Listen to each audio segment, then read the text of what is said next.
Cette semaine, dans l'univers du tennis, on va découvrir la base, c'est-à-dire les 5 fondamentaux. Super important. Je donne la formation pour Tennis Québec d'instructeur, puis souvent, c'est la première affaire que je veux que les stagiaires retiennent, c'est comment enseigner les fondamentaux au tennis. On va commencer avec le premier élément très important, c'est la prise de raquette. Comment on tient une prise de raquette? Bien, c'est clair que d'habitude, on parle de la prise marteau. Fait que la prise marteau, c'est comme si je tiens un marteau, je fais semblant de donner un petit coup de marteau sur ma main ici. On voit le creux de la main, vraiment le creux de ma main ici, qui est apposé sur le dessus, sur le premier côté, sur le dessus de la raquette. Fait que ça, à ce moment-là, j'ai une prise qui me permet de faire du mini-tennis, même des volées. Je peux reculer un peu, faire quelques petits coups droits puis revers avec cette prise-là. C'est encore correct. Par contre, quand je vais reculer en fond de terrain, là, je vais changer ma prise de raquette. Retenez ça, là, puis quand on s'en va en arrière dans le fond de terrain, on va prendre la prise Eastern. Je m'en viens sur le deuxième côté ici, la transversale de la raquette. Puis même si je veux brosser encore plus, je vais tourner encore un 8e de tour pour avoir la prise semi-western, prise de coup droit à Djokovic, si on veut, là. Fait que le premier élément, c'est fait, la prise. Après ça, qu'est-ce qu'on veut faire aussi? On veut se préparer de bonne heure. Donc, la préparation devient super importante au tennis. Alors, on est prêt au tennis, on a une prise, on a une position, je veux dire, une position athlétique en attendant. Là, on a les genoux fléchis, on est assez large, même qu'on devrait avoir la raquette entre les pieds.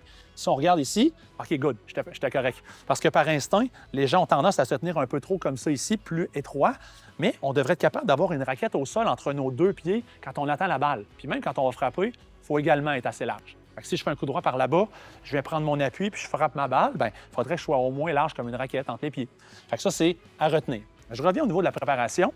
On est comme ça en position athlétique. Tout à coup, je fais un allègement, je me déplace, mais je me déplace sur place en tournant.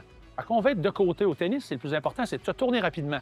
Parce qu'après ça, je vais devoir me déplacer. Je vais courir par là-bas de face, je vais me déplacer vers l'avant.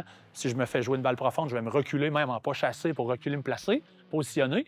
Fait que la préparation devient importante, puis il faut la faire avant que la balle tombe de mon côté. C'est le critère que vous devriez retenir. Il faut qu'on soit capable de se préparer de côté avant que la balle tombe de mon bord. Alors, à ce moment-là, je vais être capable d'avoir la frappe, ça va suivre, ça va être excellent. Notre prochain point, ça va être le corridor de frappe. Donc, je peux utiliser le corridor en double ici, l'allée qui est à côté de moi. Là, comme exemple, c'est en plein ça qu'on fait. On fait un corridor de frappe. Par exemple, si je fais un coup en parallèle, je vais frapper la balle. Là, je vois ma raquette qui est dans le corridor. Je frappe la balle. Je poursuis encore un peu après avoir frappé la balle pour accompagner ma balle longtemps. Et ensuite, je n'ai pas le choix, je vais tourner puis je vais poursuivre dans mon coup. Un corridor de frappe, ça va diriger encore mieux mon coup. Je vais être encore plus précis.